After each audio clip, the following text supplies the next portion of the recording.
mundo, sejam bem-vindos a mais um vídeo. Eu sou a Sara do canal Etc e Tal e hoje vamos conversar sobre mais um dos livros de Luciano Subirá, O Propósito da Família. Enquanto a vinheta está rolando, vai deixando seu like e se inscreve para receber mais conteúdos como esse.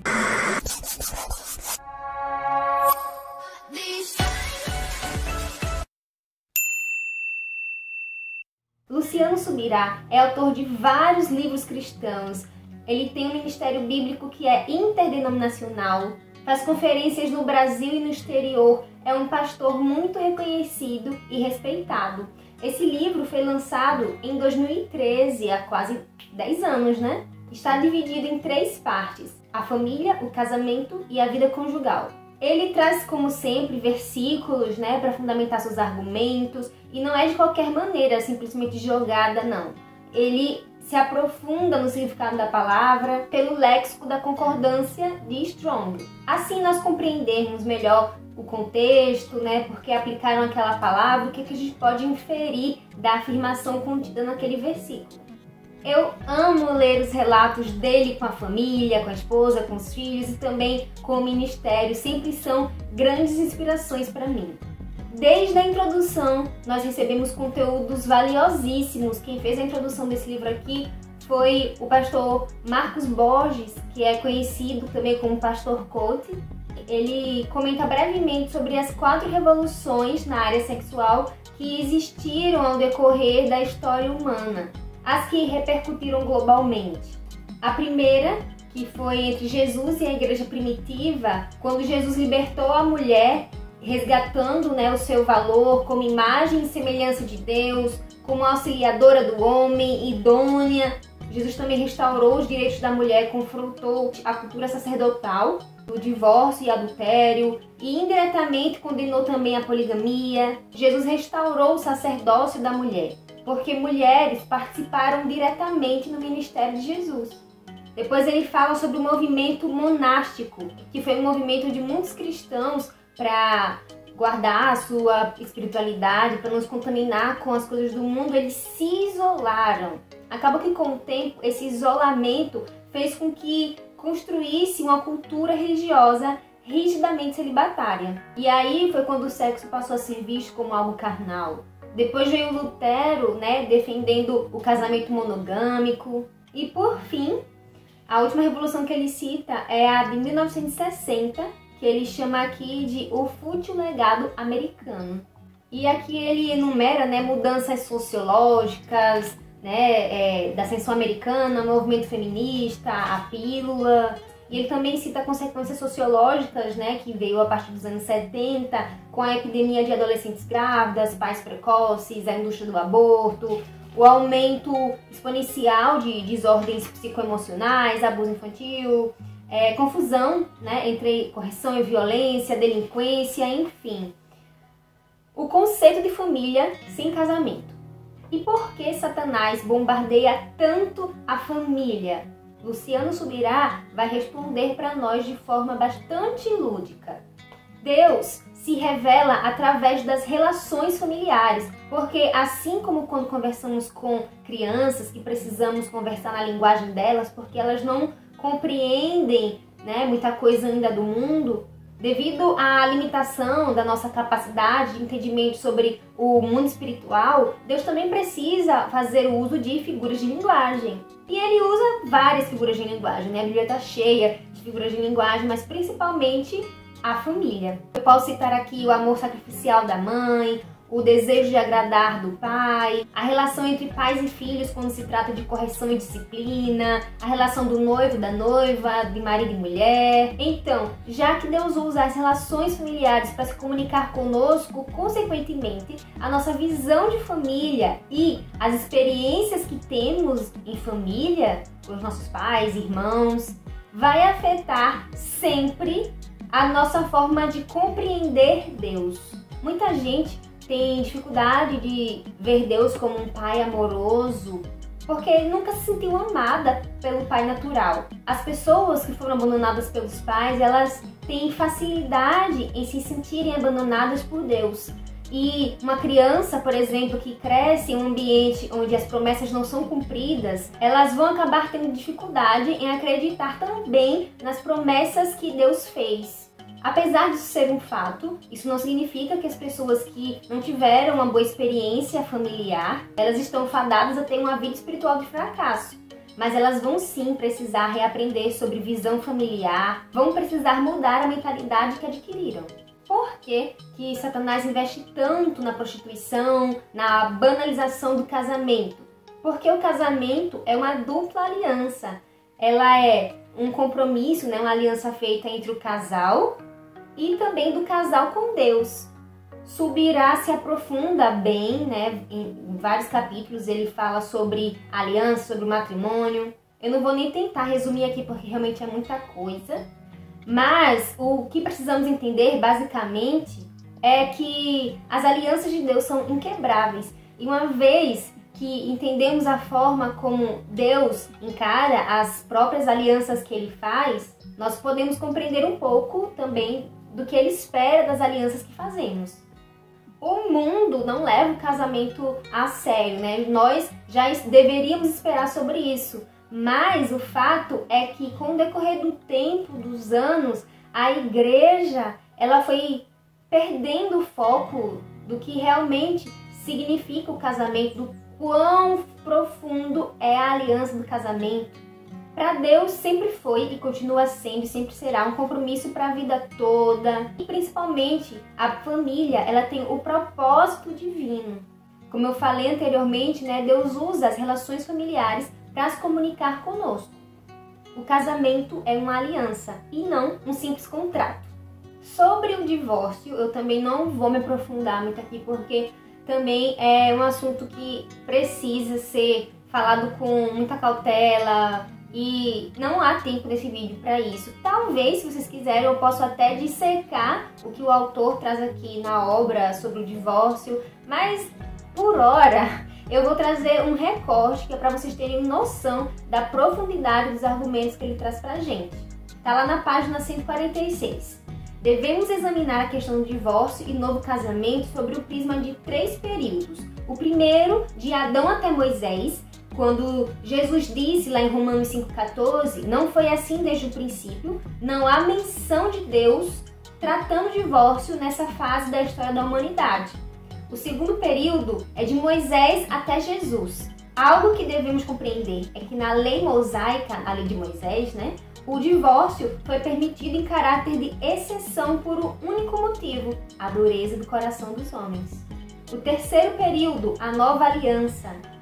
Cristo deixa bem claro que não foi assim desde o princípio, que não era a intenção de Deus trazer o divórcio e que não seria assim a partir de então, o que revela que havia uma mudança ocorrendo em seus dias. Ele também compara a expressão do amor ao próximo no Antigo e no Novo Testamento. Lá no Antigo Testamento é falado, ame ao próximo como a si mesmo. E no Novo Testamento, Jesus fala, ame aos outros como eu os amei. Quando comparamos as duas afirmações, é clara a diferença. Cristo nos indica um caminho de amor sacrificial e não mais baseado no eu. É forte? É forte. Eu vou precisar de semanas para continuar digerindo tudo que eu absorvi aqui, porque Deus já falou comigo sobre muitas coisas, eu tenho certeza que vai continuar falando. E, gente, abrindo um parênteses aqui, né? Eu vou fugir um pouco do assunto da resenha. Quando eu estava lendo e vi como ele fez essa divisão, né, dos 3 períodos, eu lembrei do novo livro dele, né, chamado Graça Transformadora.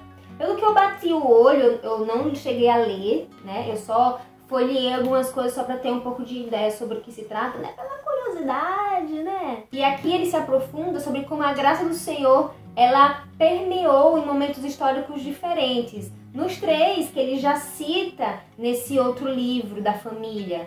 De Adão a Moisés, que foi antes da lei. De Moisés a Jesus, que foi durante a lei. E da primeira vinda de Jesus até a volta de Jesus, né? A segunda vinda, que é o período da graça. Aqui ele fala da graça de uma forma geral, em muitos aspectos, né? Ele não foca só no casamento, mas eu tenho certeza que o que eu aprendi aqui vai se aprofundar ainda mais aqui. Eu vou conseguir conversar melhor sobre os argumentos, sobre as ideias, vão ser complementos. Esse livro aqui promete, hein? Já é meu desejo de leitura. Acredito que só vou trazer a resenha mês que vem, porque eu tenho outros livros pendentes, mas aguardem, tá? Mesmo sem ler, eu já indico a vocês. Comprem e leiam. É uma leitura que deve ser incrível, com certeza é incrível.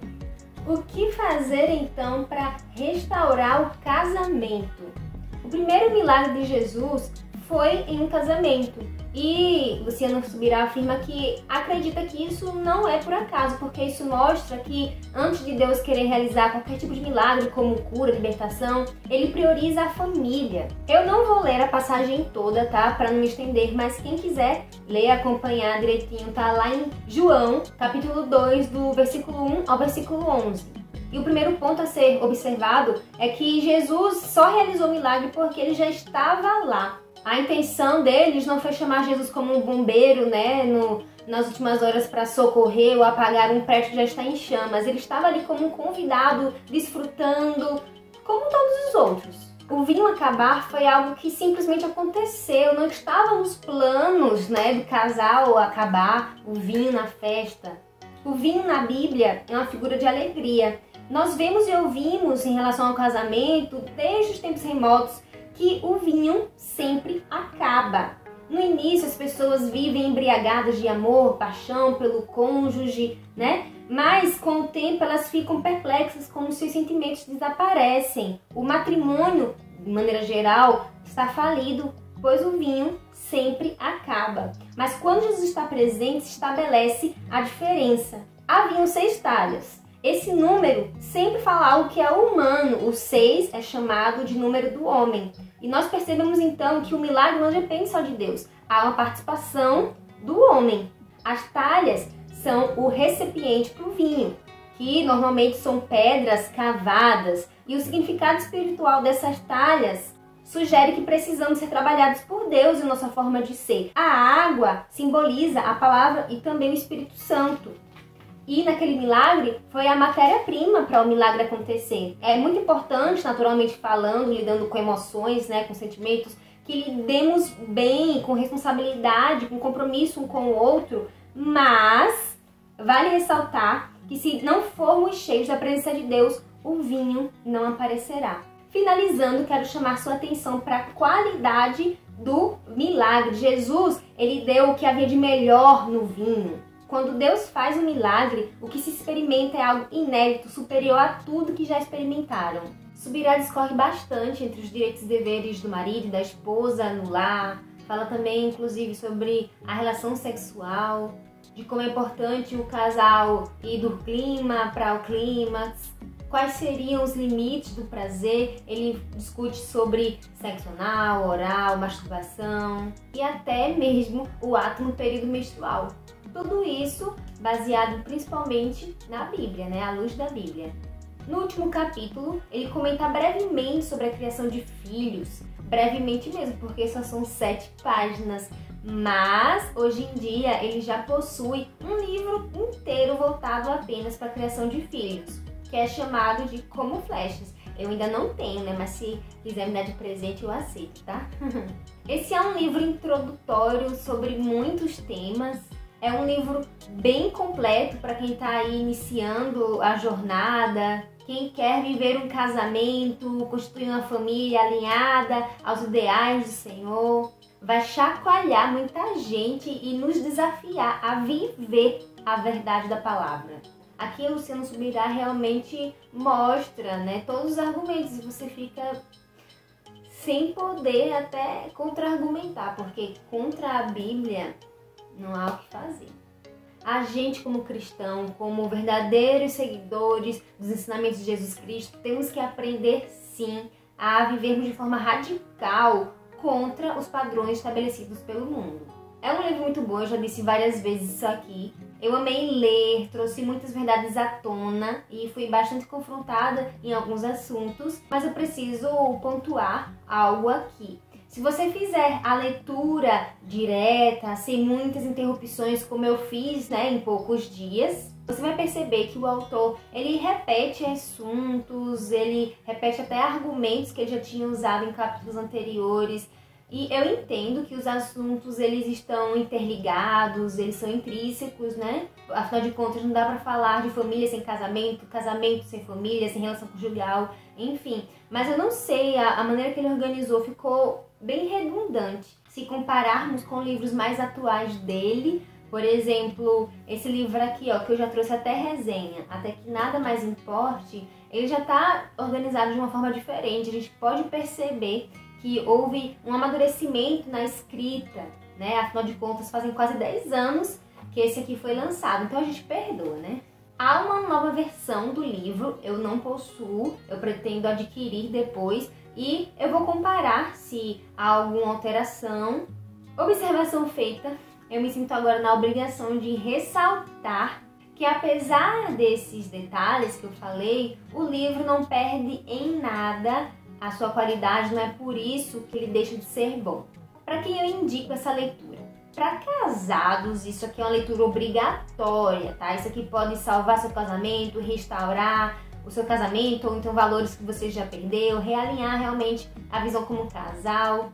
Mas eu também indico para jovens, inclusive até jovens solteiros que ainda não estão em um relacionamento, que estão já próximos ali da idade de casar, porque já podem entrar, no casamento com uma visão correta para evitar desgastes desnecessários. O mundo já bombardeia o jovem, o tempo todo, então nada melhor do que eles aprenderem o jeito correto quanto antes. Por que não dar armas e escudos antes deles pisarem na guerra, ao invés de esperar que eles sejam baleados? Eu vou ficando por aqui, eu agradeço a companhia. Se você gostou do vídeo, não esquece de deixar seu like e se inscreve no canal para receber os próximos conteúdos que iremos postar por aqui.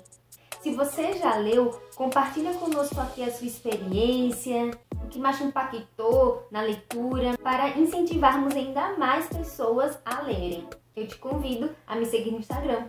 Um beijo e até o próximo vídeo.